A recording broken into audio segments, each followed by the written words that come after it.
ठीक है, इसमें मेरे को कोई शक नहीं लगता। और ये बात उठाना आप लोगों ने खोल रखा है, उस पर भी मैं चाहे आगे सवाल इससे कोई भी करूंगा। सरकार प्रभावित हो, चाहे इससे किसी को भी कोई भी इसका जवाब दे। नहीं ठीक है, जो पॉलिटिकल फ्रंट आप लोगों ने खोल रखा है उस पर मैं सवाल करूंगा। लेकिन सुनील अलग जी, ये एक सवाल तो है कि रघुराम राजन ने जो बातें कही, उनके विचार वैश्विक संस्थाओं के विचार से मेल क्यों नहीं खाते? क्या यह सिर्फ पॉलिटिकल इंटरेस्ट का मामला है? जरा देश की अर्थव्यवस्था की मौजूदा तस्वीर है, मैं जरूर चाहूंगा कि देश के सामने आप रखें। देखिए, जो मैं कह रहा हूं, ये पॉलिटिकल मामला तो आप लोग जितना बना सकते हैं बनाइए, आप ऐसे कुछ नहीं है। बट मैं कह रहा हूं कि देखिए, चाहे रघुराम राजन हो, चाहे जो भी हो, हमारे देश का we are ranked today as the most developing economy in the world. अब ये आप चाहे ऑपोजिशन में हो, बिना कोई सोल्यूशन के कि ये करो वो करो, जितना आप कह सकते हो, जितने प्रॉब्लम रेज कर सकते हो, वो जितना प्रॉब्लम रेज करो। आप कोई सोल्यूशन तो दीजिए ना। अगर आप होते तो क्या करते? देखिए, मोदी जी ने जो किया है पिछले 2 साल में, ये देखिए, कोविड भी आया, हमने we are the best nation in the world for that. अब देखिए, हमारा 6.8, 6.9, 7% जीडीपी, जो भी आप फिगर लीजिए, we are ranking amongst the highest.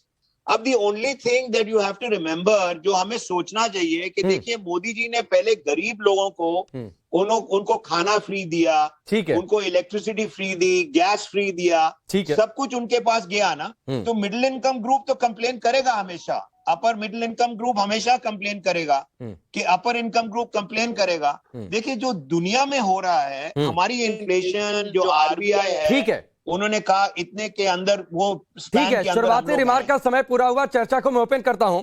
और मानव जी, आप कुछ कह रहे हैं, फिर मैं लोकेश भाई आपके पास आता हूं। मैं काफी देर से सुन रहा था, जिस तरीके से ये बताना चाहते हैं और प्रचार करना चाहते हैं, क्योंकि प्रचार वाली सरकार है भाजपा। सर बताइए, जो 16 रुपए केरोसिन होता था, 106 रुपए जो हो गया, वो किसके लिए है? कौन मध्यवर्गीय जो केरोसिन में खाना बनाता होगा? गैस सिलेंडर डेफिनेटली 400 का 1000 पार हो गया, आप बहुत खुश होंगे। हमने त्याग दिया अपना सब्सिडी, लेकिन आपको बहुत खुशी होगी। आज जो स्कूटी मिलती थी, जो बच्चों को मिलता था भाई कॉलेज वाले जाने के लिए, कि भाई आप लोग समय बचेगा, आज 60, 50, 55 हजार का स्कूटी आज लाख रुपए के पार हो गया। आप बोलते हैं महंगाई नहीं है, आप बोलते हैं रोजगार है। अरे बहुत अच्छा रोजगार है। बिहार और यूपी में जैसे बच्चों को आपने पीट पीट के लहूलुहान कर दिया, कौन से रोजगार की आप बात करते हैं? आप तो दिखाते नहीं है। कम से कम चाइना मीडिया कहीं ना कहीं कोई मीडिया दिखा तो रहा है। किसानों को कुचल दिया जाता है इस देश में। आप बोलते हैं बहुत सुचारू ये गवर्नमेंट है। आप बोलना चाहते हैं जिस तरीके से बच्चियों के साथ रेप होता है, बोले कि बच्चियां बहुत सुरक्षित है। अरे कौन सा चश्मा पहन के घूम रहे हैं? आज हमारी जो फाइनेंस मिनिस्ट्री है, वो बोलती है प्याज हम खाते नहीं क्योंकि प्याज महंगा, हमको पता ही नहीं है। इनको तो पता नहीं, मानव जी, ठीक है, मानव जी, दूसरे स्टेटमेंट अलग अलग पार्टियों के नेताओं के क्या क्या रहे हैं, ये निकालेंगे तो बहुत अलग दिशा में बहस चली जाएगी। लेकिन सवाल पब्लिक का में हम पब्लिक के मुद्दों पर चर्चा करते हैं। और आपने जो पॉलिटिकल फ्रंट खोला हुआ है इकोनॉमी को लेकर, आप आंकड़ों के साथ दुरुस्त रहिएगा, ठीक है, आंकड़ों के साथ दुरुस्त रहिएगा। मेरे क्रॉस के लिए और नरेंद्र जी भी उसका जवाब देंगे। लेकिन दरअसल संसद में, सुन लीजिए सर, सुन लीजिए प्लीज, सुन लीजिए। लेकिन अरे सुन लीजिए, मैं अभी कुछ क्रॉस कर दूंगा स्टेट्स को लेकर, तो आपने जो चिट्ठा पत्रा लेकर आए हैं उसके अलावा आप जवाब नहीं दे पाएंगे, उसके अलावा आप जवाब नहीं दे पाएंगे। इसलिए प्लीज सुन लीजिए, संसद में किस तरीके से चर्चा चल रही है इकोनॉमी को लेकर, क्या कुछ कहा जा रहा है, उसकी एक तस्वीर देश के सामने रखते हैं, फिर उसके बाद लौट कर आते हैं। कैसे खाया जाता है वो बताया जाता है, चूस के sir, committed narrated how badly the budget allocation is handled. अध्यक्ष महोदय, कहीं ना कहीं आपकी नीतियां गलत हो रही है, वरना इन किसानों की मौत को आपने सिर्फ एक आंकड़ा बनाकर रख दिए हैं। देश में अगर आज हम इंडस्ट्रियल कॉरिडोर बना रहे हैं, डिफेंस कॉरिडोर बना रहे हैं, कभी कल्पना की थी किसी सरकारों ने?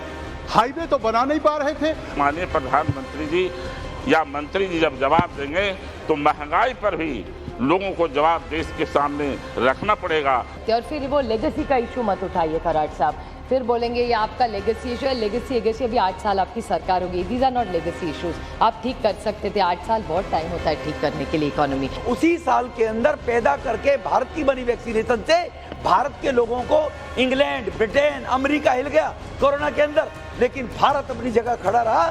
सो दुगनी आमदन तो पता नहीं, लेकिन कीमत जरूर किसान दी जड़ी इनपुट कॉस्ट होंदी है दुगनी तो भी बात हो गई है। It is palpably clear that not a single objective as was enunciated during the demonetization has not been achieved so far. क्या ये ऑपोजिशन के लोग क्यों भूलते हैं कि अच्छी चीजों को भी ये सभागृह को अवगत कराना चाहिए कि ये राज्य में किस तरीके से सरकार काम कर रही है।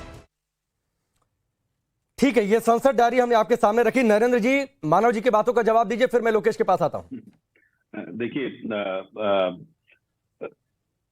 रघुराम राजन जी जो हैं वो अब शैडो फाइनेंस मिनिस्टर हैं कांग्रेस के।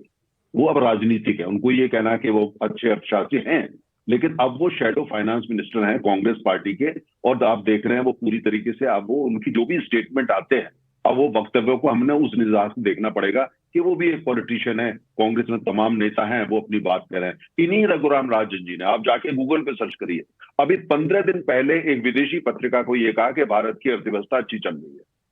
क्योंकि पूरा, मुझे तो ताज्जुब होता है, पिछले 7 दिन के अंदर 5 कार्यक्रम में विदेशी टीवी चैनल में आया, और वो इसलिए उन्होंने मेरे को लिया, उनका ये था कि भारत की अर्थव्यवस्था इतनी अच्छी कैसे चल रही है, इस बात को लेकर के वो इम्प्रेस्ड है, प्रभावित है।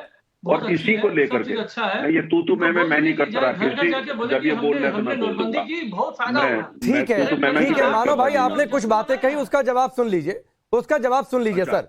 गंभीर मसला है, ध्यान से अच्छा, अब उसमें राकेश जी, उसके अंदर ये है कि पूरा विश्व जो है इस बात को देख करके पूरा विश्व इस बात को लेकर के जो है इम्प्रेस्ड है कि भारतीय अर्थव्यवस्था इतना अच्छा, क्योंकि भारतीय अर्थव्यवस्था बढ़ी है, दुनिया की अर्थव्यवस्था बढ़ती है।